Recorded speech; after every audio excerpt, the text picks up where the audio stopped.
What's going on, Packers fans? Aaron Nagler here with your Packers Daily Chat, coming to you live on the Cheesehead TV social channels. It's Thursday, one more day until the weekend. We're here to talk some Packers because that's what we do. We're devoted to Green Bay Packers fans worldwide, including wanting to let you know about the best way to obtain your Packers game tickets at Ticket King. That's right. You want to check out Ticket King. Description in this video, link, you'll find it down below. Ticket King has been based in Wisconsin since 1992. Their Green Bay location is just across the street from Lambeau Field on Oneida Street. They have an A-plus rating from the Better Business Bureau and are members of the National Association of Ticket Brokers. Most importantly, they are staffed with experienced, friendly, and knowledgeable folks that can help put groups together and offer advice. And your business is truly appreciated by each and every person at Ticket King.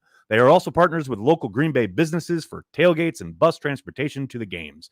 They are open on game day for last-minute tickets, upgrades, and they even have a drive-through window.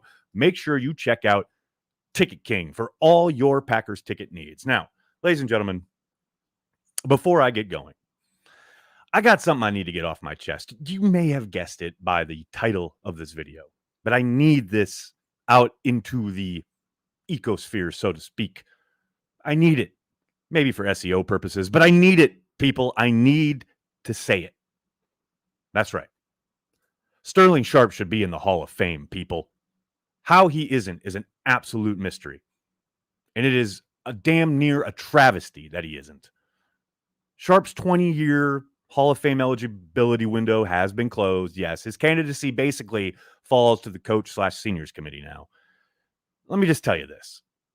Sharpe is a 3-time first-team All-Pro and a 5-time Pro Bowler in his 7 seasons in the NFL. In 1992, he set the NFL record with 108 receptions. Then in 93, he broke his own record with 112 receptions. Sharpe led the league in receptions 3 times, touchdowns twice, and receiving yards twice. Why is that significant?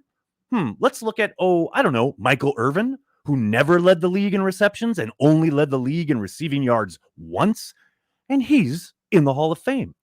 Former Packer James Lofton, who I love and adore, never led the league in receptions, receiving yards, or touchdowns, and he's in the Hall of Fame. You get where I'm going with this.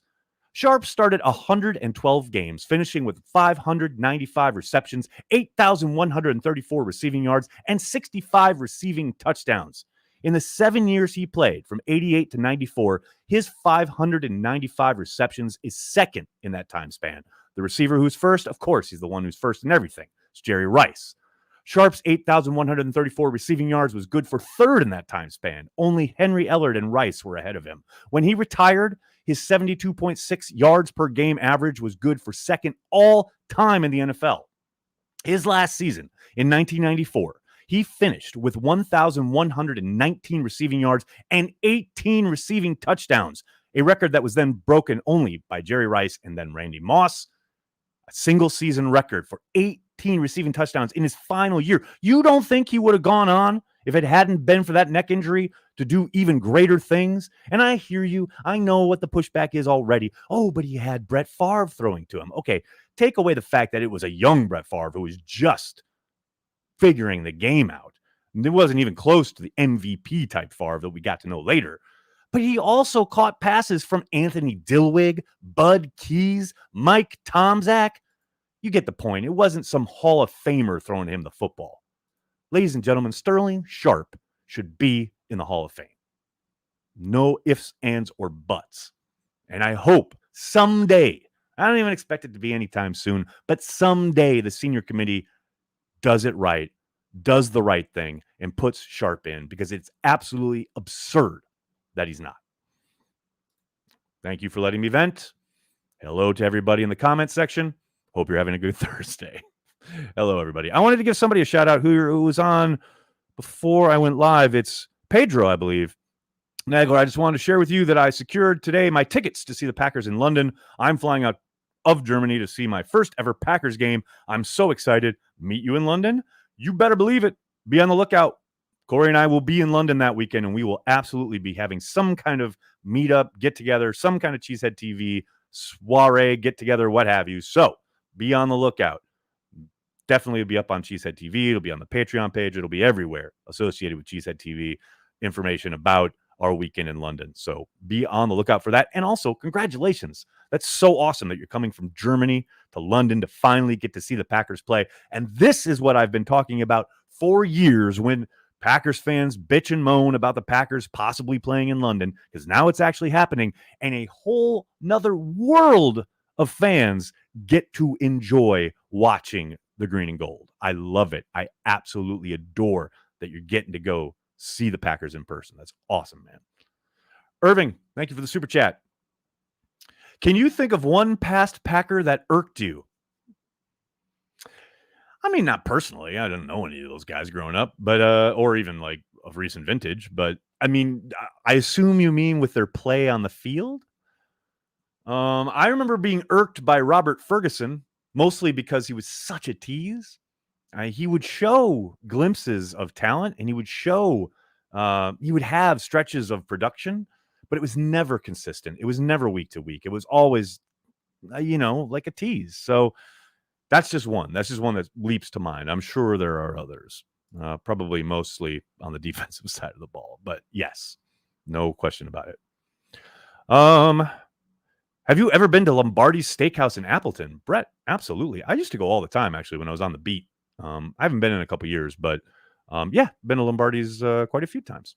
It's a lovely place. And a lot of times if you're there, the weekend of the game, and you go certain, time frames on that Saturday prior to the Sunday kickoff, you'll sometimes see the opposing team, members of the opposing team, coaching staff, what have you. A lot of times they'll take in Lombardi's before the game. What about Mandrich? He didn't irk me. He just was a bust. I don't know.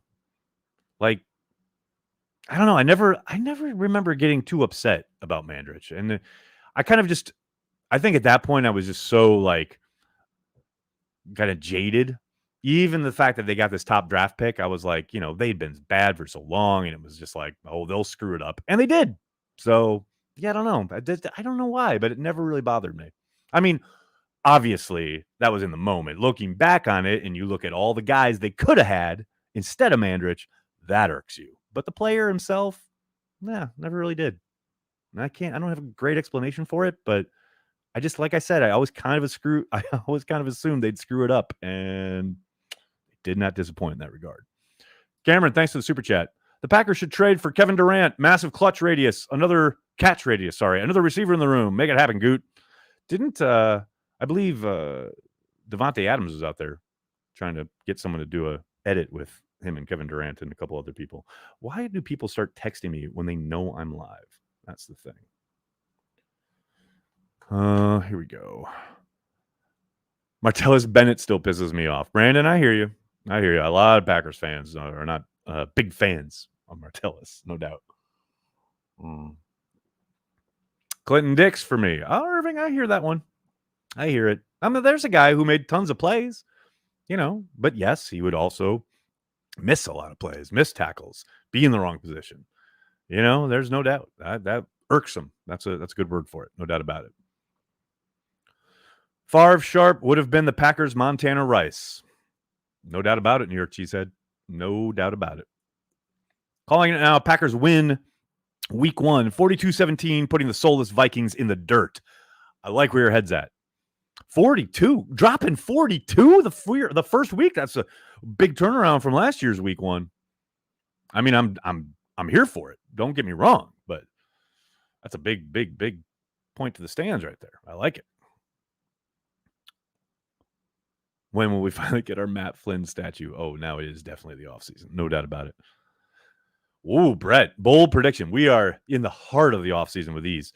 Winfrey catches 5+ touchdowns this year. Brett, is that going to be for the Packers? I don't even think it's like a foregone conclusion that he makes the team. I mean, I'm rooting for him, but man, 5+ touchdowns. Damn. Too old for this. Thanks to the super chat. With Bell boxing AP coming up, which 2 Packers, past or present, would you like to see box each other? That's phenomenal. Mike Daniels and Aaron Rodgers. How's that? That'd be a lot of fun. What's the biz with Live X? Hope Corey isn't burning himself out. No, he's just working. The biz with Live X is busy, which is good. But no, Corey never burns out. Corey's just running his empire, you know. You'll start seeing Corey again once training camp rolls around. Don't you worry. You'll get your Banky fix. I won my fantasy league using Favre and Sharpe. Oz, that's how you know you're old. When you've been playing fantasy since Favre and Sharpe were playing together. No doubt about it. Mm-hmm. What else we got here, folks? Mike Daniels versus BJ Raji. I like it. How about John Hadel irked me? Oh, I can see that. Not, it wasn't really my gig, but I get it. 2 Packers tight ends receive over 500 yards this season. Man, I don't know. I think it's possible just because they have to switch the focus of the offense clearly, and I think everything is on the table, so to speak. I just have a hard time believing it with Aaron Rodgers. I think wide receivers will still get fed. I think running backs will see an uptick, and I do think he will hit tight ends a little bit more, especially if Tunyon's healthy from the get-go, or at least out there from the get-go. I don't know, 2 tight ends getting over 500? Maybe. Bookmark it, baby. Come back to it. Let me know. Nags want to join my fantasy league this year. Justin, that's very nice of you, but no. I am in one fantasy league every year, and it's the league that I have been in. I helped create back in, what was it? Year 2000, I believe. There's a bunch of friends, mostly theater people. We've been in this league forever. And that is it. I used to do more than one, but it's stupid when you do like a ton of leagues and then you're like watching one guy score and it's good for you in one league, but bad for you in another. It's like, what's the point? So I do one team, one league, and that's it. Tyler Lancaster and his roller skates irked me. Man, why you got to speak ill of Tyler Lancaster? Undrafted guy, made good, gave the Packers yeoman's work for years for the Pack. Just, was he a superstar? No. But man, he's better than you're giving him credit for. I'll tell you that. Amar, what's up, man? Hope you're doing well. Salud. Cheers. Here. Cheesehead TV to you. Hope you're doing well. Yeah, McMahon in a Packers uniform was irksome. There you go. Now I get that. Now that I understand. But hey, he's got a Super Bowl ring. Can't deny it. William, what's up, man? Thanks for the super chat. Split back sets, please. I was responding to Zach Cruz about this just the other day. Something that I asked McCarthy about the first time I ever got to interview him about why split backs kind of went the way of the dodo. And at the time he mentioned that, so many college offenses are run through single back sets, and that most of the, backs coming into the league, that's what they're used to and they've known their entire kind of football lives, which I think is kind of silly, but I get it. Like they're the thing they wanted, like, get the guys comfortable, what have you, and offenses have evolved. But man, I think there's just so much you can do, especially now that like condensed formations are back and you've got so much motion going on. And I think you could do a lot with split back sets. So I'm with you, William. I want it. I've jokingly told LaFleur that you should like call more of them, but I don't think he's ever going to listen to me. And that's a good thing, obviously. Jeezy baby, what's going on, man? Thanks for the super chat. I want Chase Daniels' agent. I think, is it Andrew Brandt, who always talks about how he is a Hall of Famer in the business of football? No doubt about it. Brent Fullwood irked me. Complicated, I hear you. I hear you about that one. He had a that just unfortunate career. Let's put it that way. Did the BJ Sander pick irk you as a third-round pick as a punter? Yes, Brett. I thought Mike Sherman was insane when he did it. And I think history proved that I was correct. And I'm not saying I was alone, because I know a lot of people thought he was insane. But, man, a third-round pick on a punter. People, just remember that. When you're bitching and moaning like you tend to do every single year during the draft, Gutekunst, Ted Thompson, they know what they're doing at least. Like, third-round punters, people, come on. That's where we were as a franchise. Come on. Give it up. Dave, what's up, man? Thanks for the super chat. I feel like Stokes is a high-leverage player for the Packers. Player development isn't linear. If he doesn't progress or has a down year, would really change the calculus for the D. That's a very interesting point, Dave. And I don't know if you saw the short I put up yesterday, which was taken out of my chat here, the Packers Daily. But Stokes, he had a very strong rookie year, I would say, and he got thrown in probably a lot earlier than the Packers wanted to, as far as the number of snaps he was given. But the talent's there; it's undeniable. The athleticism, explosiveness, all of it, it's there for everybody to see. But I'm with you; it's not a given. You're right. His stepping out there on, year 2, it's not given that it's going to automatically happen. That year 1 to year 2 jump that everybody talks about. Yes, it does happen more often than not in that time frame, but it's not a given. The player has to do the work. It's not as simple as you just show up to camp and you hit the ground running. So I'm with you. I'm very much with you. I am encouraged. I think, again, you showed a lot of promise last year. And to your final point, there's no doubt about it. Things really change as far as what you can do as a coordinator, what things you like to lean into game plan wise, what you do in certain situational calls. If you've got guys you can count on the perimeter, and then you can really play with fire in the slot, or you're dealing with, okay, you've got talent on the outside, but you've got like a Canton Sullivan on the inside. And I'm not saying like whatever they're going to run, that's going to be the drop off, but yeah, it changes the calculation. It changes the play design, the call, everything. If, okay, what you thought was on paper and solid in June and July turns out, you get to late October, early November, and that guy is not pulling his weight. He's not developing like you thought he would. Yes, absolutely. It changes some things. There's no doubt about it. I think that is, I think it's well stated. I'm only going to give this credence because I do love when people try to go down this road, and it often happens on Twitter, and I know it's happened on Reddit. Nags, are you an alcoholic? I was going to launch into the speech from True Detective, but I'll spare you all. No, but I do enjoy a drink, and people have to come to terms with who they are, and I came to terms with who I am a long time ago. I enjoy a drink. Nothing wrong with that. It's not a problem. Doesn't hinder my work, doesn't hinder my social life, doesn't hinder my family life. If it bugs you, I suggest you stop consuming my content or dealing with me in any way, shape, or form. But no, man, I love a drink. Nothing wrong with that. Salud. Nags, I miss catching you live, man. Been busy like hell. Go Pack Go from Brazil. What's up, Tulio? Haven't seen you in forever. Hope you're doing well, man. Good to see you again live. I'll be doing it every afternoon, 5 o'clock. Be there or be square, dude. If you break the NFL receptions record twice, you should probably be in the Hall of Fame. You had one job. Right, John? Thank you. Thank you. I mean, you break it, and then you break your own record the next year, and you're not in the Hall of Fame? What? I feel you, man. Drink any sour beers? Not really. That's much more Corey's game. Corey's much more into that kind of thing.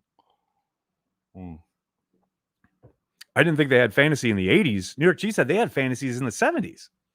It's been, I mean, you had to use the newspaper, and it was a hell of a lot harder to calculate and tabulate. But yeah, no, it was going on then. Am I going to get a Zenith watch after seeing that Rodgers promo? Brett, no. Unless Aaron wants to send me one. Hey, Aaron, shout out, buddy. You want to send it to Cheesehead TV? I'll pub it on the channel. Let me know. I'm all in. Rodgers hurt toe. What's going on, man? The toe is still around, still following and liking your vids. The toe will follow you forever. P.S. First season of True Detective is legendary. Go Pack Go. It really is. And I'm excited there's a new iteration of True Detective coming with a new showrunner, which is kind of fascinating. And it's going to star Jodie Foster. I'm in, and it's set in Alaska, and I'm excited that it's going to be back. I will say I do want to take umbrage with a note. I think it was in Variety, or maybe it was Deadline. Somebody wrote that, as you indicate here, Rodgers hurt toe, this first season of True Detective was, amazingly well received. People, it's legendary, etc. And then they said that other 2 seasons were letdowns or disappointments. No. Season 2 was a disappointment. There, I will grant you that. Season 3 was great. Just because it wasn't season 1 doesn't mean it wasn't great, because it was. Ali was fucking incredible in that fucking show. I will not allow that slander to stand. Have you read any Packers books in the last year? That's a good question. I mean, I've reread a few. I haven't really stumbled upon anything new other than Cliff's book. If you haven't read Cliff Crystal's book that he released last year, we had him on Packer Transplants during the season when it came out. I highly, highly recommend you get that. The basically chronicling the 100 years of Packers history. It is phenomenal. Outside of that, I reread The People's Team, Mark Beach's book. I read When Pride Still Mattered by David Marinus at least once a year. So, the stalwarts. I stick with those. Dave, what's up, man? Thanks for the super chat. Favre to Sharpe was the first quarterback wide receiver duo I saw as a Packers fan. Tough to top, and I am spoiled due to age. Yeah, if that's your entry level, yeah, you are a little spoiled. A little spoiled. What else we got? Where did all those gray chin whiskers come from? Greg, they've been here for a while. It used to be I got nice and dark with like shoots of red. Now it's just white. It's unfortunate. Do you think Clay Matthews eventually might make it into the Hall of Fame? I doubt it, Bryson. I think he's got, a case. I don't think. I don't know. I'll be surprised if he gets in. But do I think he deserves it? Yes. Do I think he will? I think it's not a long shot, but I think it could be a while if it is to happen. Good afternoon from London. What's up, Dale? Good afternoon from New York City. I hope you're doing well. Good afternoon. It's got to be evening there, is it not? I would suspect. I hope you're doing well, Dale. It's good to see you. I'm sorry about the time change. I know this probably messes up your whole routine, but it's good to see you live here, buddy. Oz, the 70s were tough. So very tough. You're not kidding. All right, buddy. I'm going to have to get going. Can't thank you enough for hanging out, talking Packers each and every day, Monday through Friday, right here on the Cheesehead TV social channels. Please do me a monster favor. Hit like on this video, subscribe to the channel, and then tell your friends and tell your family. Cheesehead TV, we are devoted to Green Bay Packers fans worldwide. Thanks a lot, everybody. Have a great day. Go Pack, go.